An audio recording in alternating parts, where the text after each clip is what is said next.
Rovers against Sporting Fingal. 2 blanks in their last 2 league outings was out of keeping for Sligo. They've had a 4, 5 and a 6 this season. The showgrounds is the place for goals. Not from this though. John Russell blocked by Maher, then Ryan straight at goalkeeper Quigley. The opener was a while in coming. 38 minutes had gone.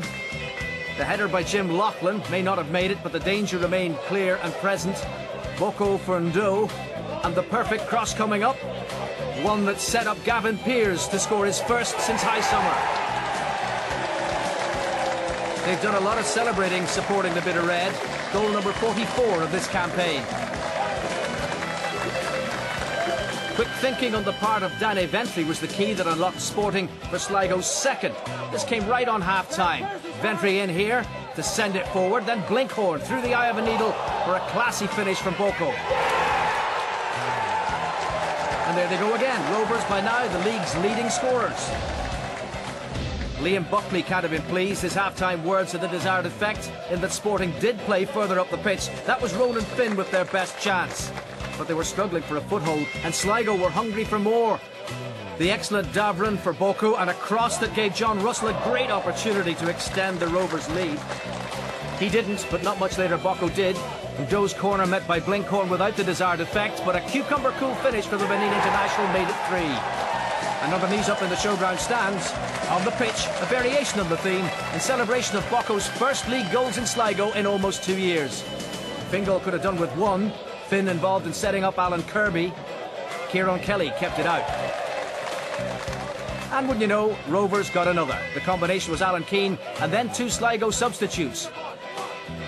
Gary McCabe with the cross, and it was dispatched by Owen Doyle. Sligo would end the night the Premier Division's top scorers, but it was Sporting Fingal who turned it into the goal fest of the season. The veteran Glenn Crowe involved at the outset, and there again to assist O'Neill. Ronan Finn denied again, but Gary O'Neill in the right place to ignite the touch paper of a revival with a little over 10 minutes to go. And there was more. Crowe couldn't make his header count, but Kenny Brown got that scoring feeling for the second time in 3 weeks, and the deficit was halved. Amazing what a couple of goals will do. Sligo were suddenly rattled. Ollie Cahill crafted this opening. Lorcan Fitzgerald fired just too high. Still, 4-2 to Sligo. And now, 4 additional minutes. Plenty of time to dream the impossible dream. Maybe that's what Kenny Brown was doing. A second for Owen Doyle here would have brought the nightmare right back. But it was still Fingal's to chase, and chase it they did. Kenny Brown causing havoc, Sean Williams reducing the deficit to 1. They'd left it very late, and the clock would eventually beat them. It was the Sligo fans who left happy. Sligo Rovers 4, Sporting Fingal 3. The Electricity League's highest scoring game of the season so far, and the first time in almost 2 years that a Premier Division game has provided 7 goals. The Sligo Showgrounds, which hosted last season's highest scoring game, has done it again.